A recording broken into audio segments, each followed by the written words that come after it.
மாரியம்மா கடங்கரேரி மாரியம்மா போல போல குடிசையிலே குடியிருந்தா எங்க மாறி குடியேறி குறை நீக்கினாள் ஆத்தா முத்துமாரி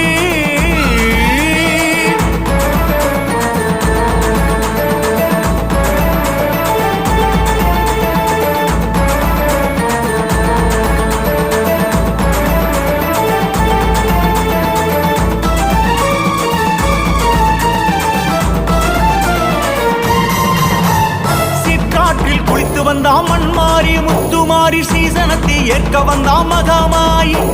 தமிழவரணி தவழ்ந்து வந்தா தாய் முத்துமாரி குற்றாலம் பார்த்து வந்தா கடங்கநேரி மாறி அம்மா சிற்றாற்றில் குளிச்சு வந்தா மண்மாரி முத்துமாரி